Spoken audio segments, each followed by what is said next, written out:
Hello Ray guys, good morning. Sunrise lang and nasa labas na ako. So, I'm here in the forest guys near our house because I haven't visited this one for a very long time. Actually, this is my first time to come here for mushroom hunting.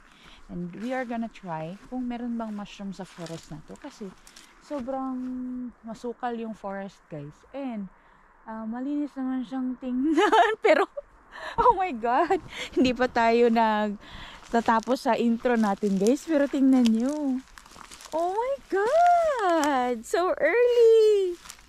Thank you. Meron tayong agad kuha, so meron talagang mushroom. Oy, ayan guys, meron talaga tayong nakuha agad-agad din. Ang dami ko nang na-dry. Yeah, I just woke up and now we are hunting. Oh, they're so nice. Yan oh. Ayun pa doon no. First time ko dito, as in, aray.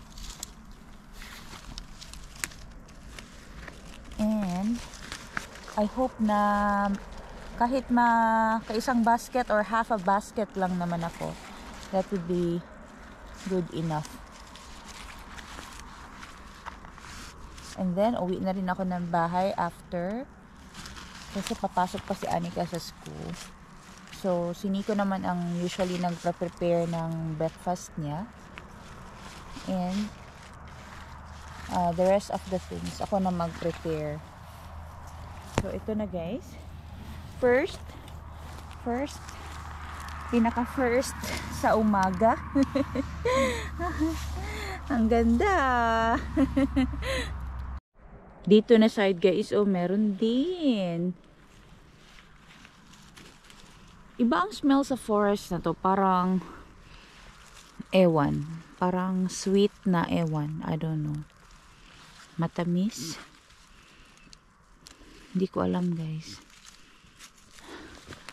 So, check ko pa yung dito na side bago ako pumasok talaga doon. Pabakilid ito guys na forest. And I hope marami akong makita dito na mushroom. Hala, ayun guys oh.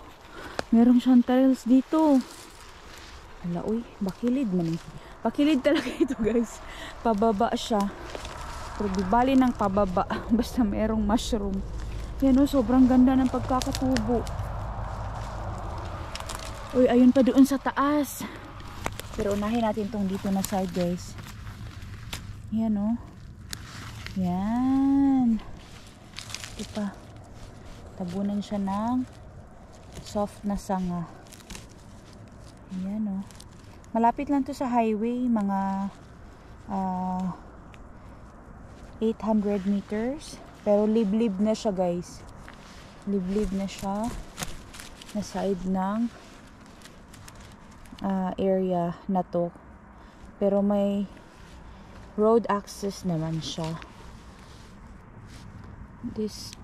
Uy, ang ganda, ang lalaki guys. Wow, ang ganda.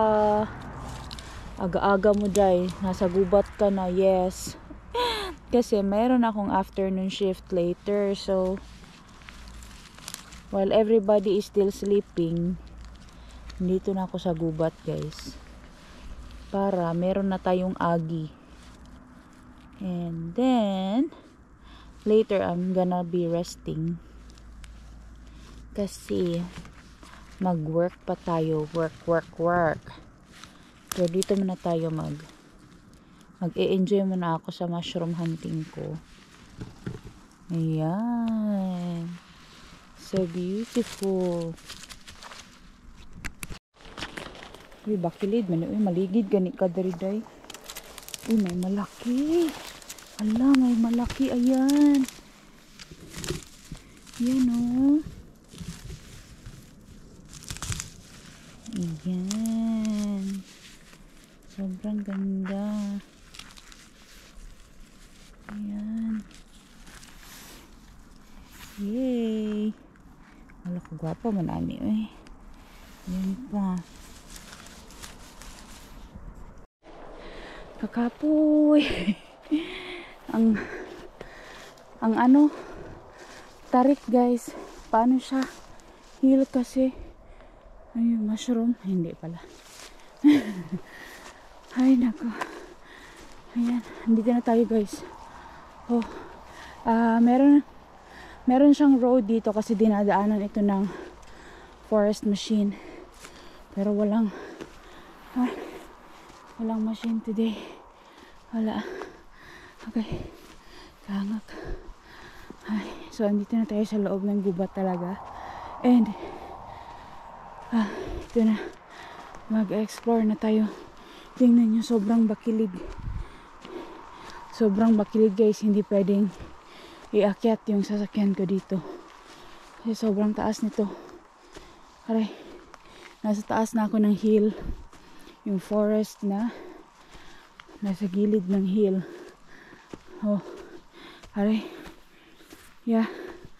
We will try to find mushrooms sa lugar na to. Uy, kakapoy. Ay. Ay. Ay.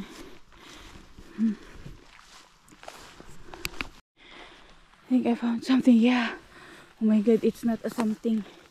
It's a chanterelle. Yeah, it's here. Oh my god, hinangak ako da. Ay. Hinangak ako. Yeah.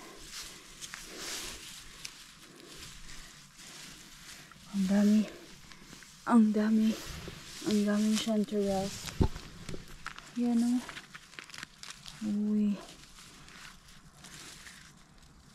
Kakatubo lang nito ba? Buti sa area na to kahit nasa taas siya ng hill is moist.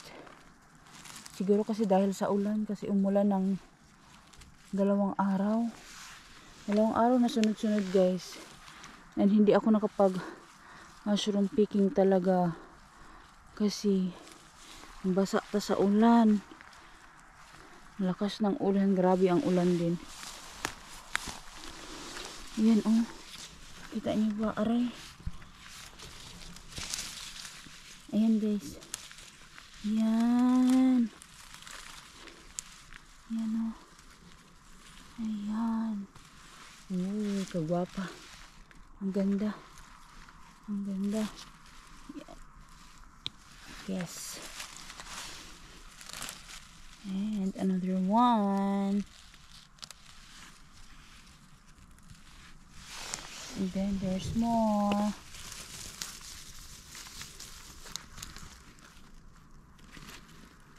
Ayan. Ito pa. Ang dami na kahit sa small area lang. Marami-rami na rin. Uy, ang dami pang patubo dito.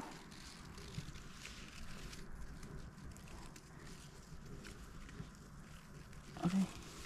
Yun oh, sobrang dami pang mga patubo guys. Ayun pa nga oh, yung mga maliliit pa.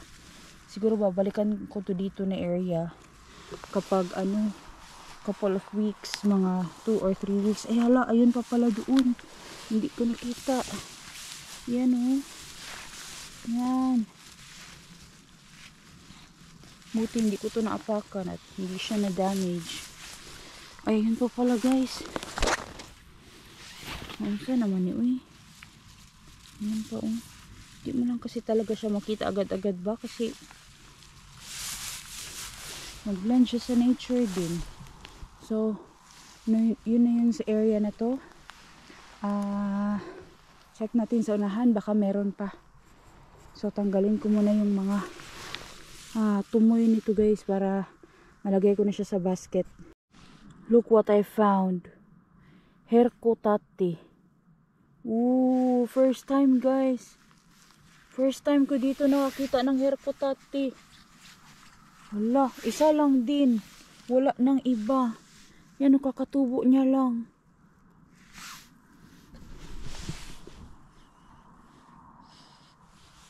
Sarap ng amoy. Hercotati to guys. First time.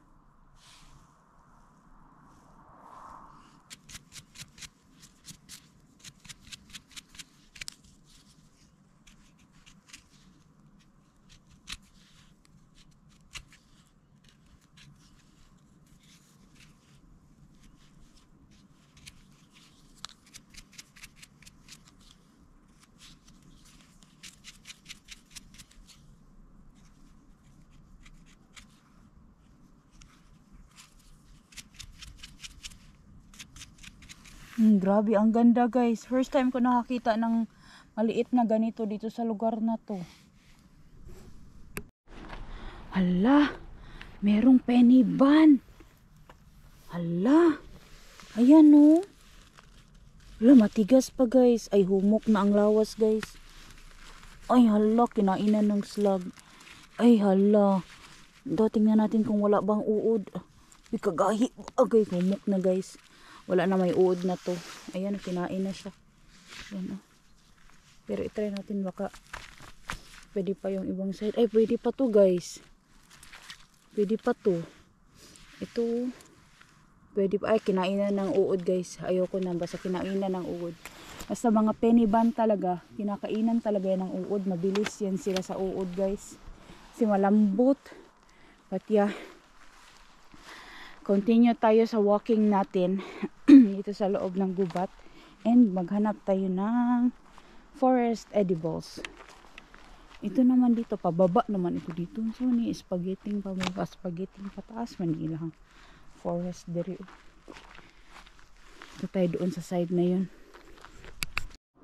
Hala, may birch bullet dito guys. Orange birch bullet. Yan. Ay, humok na guys. Kinainan na rin siya ng uod. Yan. Meron pa isa dito. Yan o. Kinainan na ng uod guys. Ay, nako. Sayang talaga pag mga ganyan. First talaga yun sila na nawawala. Or nakakain. Kasi malambot kasi yan. Yung mga uod guys, hindi man malaki ang ngipin. Hindi nila makagat agad-agad. So, nauubos yan sila agad-agad guys. Pero first time ko nakakita dito sa lugar na to Kasi ngayon lang din ako nagpunta dito for mushroom hunting. Nagpunta kami dito before, but not for mushroom hunting. Naglakad-lakad lang.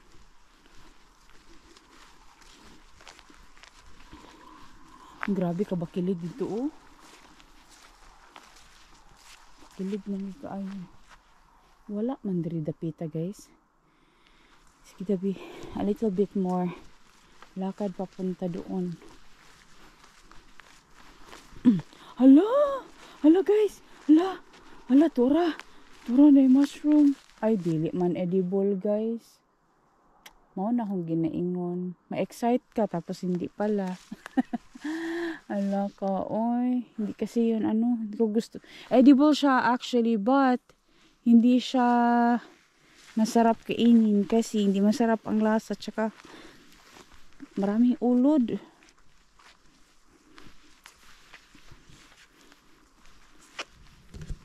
Kaya ko ba nilang forestry? Uy, mabakilid man kaayo. Ako guys, tingnan nyo yung view doon sa kabilang side. Puro talaga yung forest kahit yun doon sa kabilang hill. Wala pa ako nakitang bagong mushroom. Kanina pa ako naglalakad. Check natin dito sa side na to. Baka meron.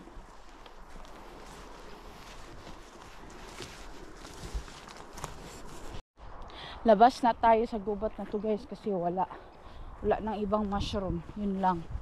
So, I'm going to go to another place which is the next forest.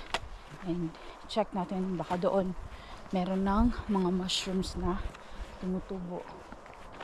Dito mga blueberries and mga kielo, yung mga bulaklak na wildflowers na poisonous ang andito tumutubo guys.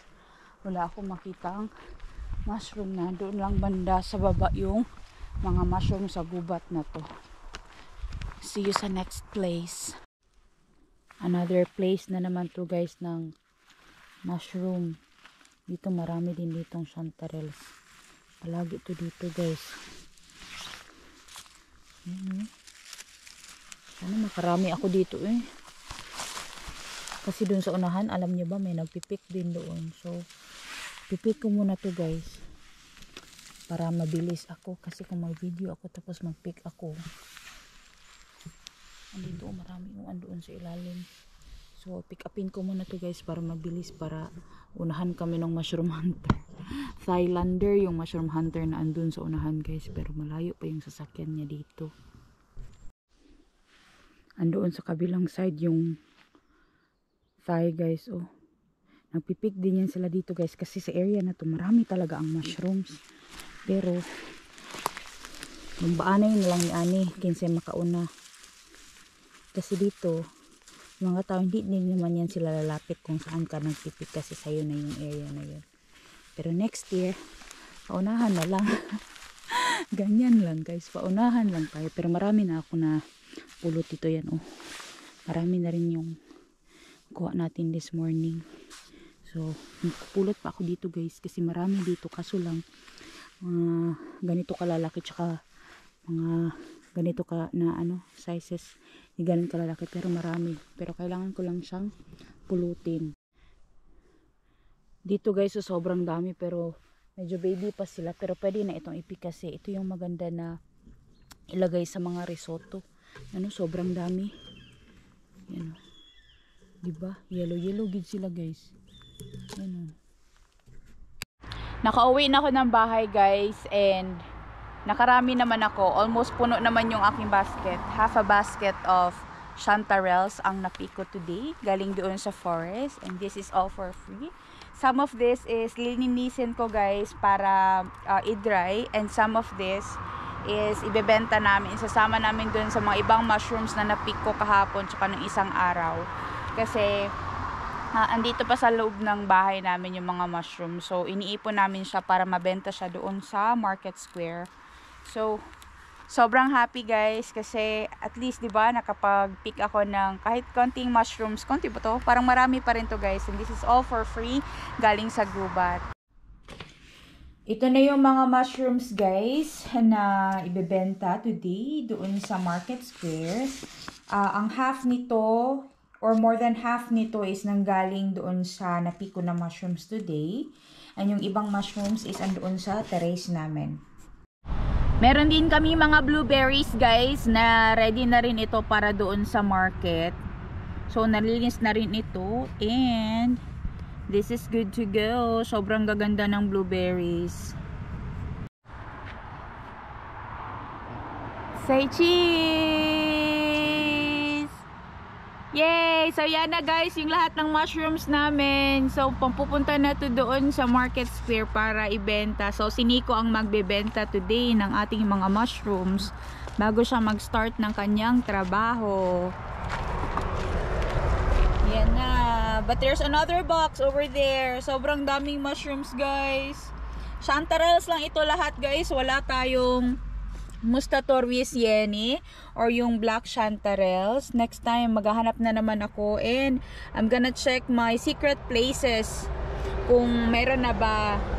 But meron na akong mga nakita din na mga Sopilova Havero, and I hope marami pa na tutubo very soon, kasi ulan din naman ang ulan. Pero yan na guys, sobrang dami. Kasi mga blueberries. Ito na lahat. Ito yung maliit na box, tapos yung malaking box, tapos yung ating blueberries. Yan guys, sobrang daming mushrooms. Magpipik pa ako today ng mga blueberries, and we will try to sell them doon sa Market Square. Pero yan guys, grabe, sobrang gaganda ng mga chanterelles talaga, oh.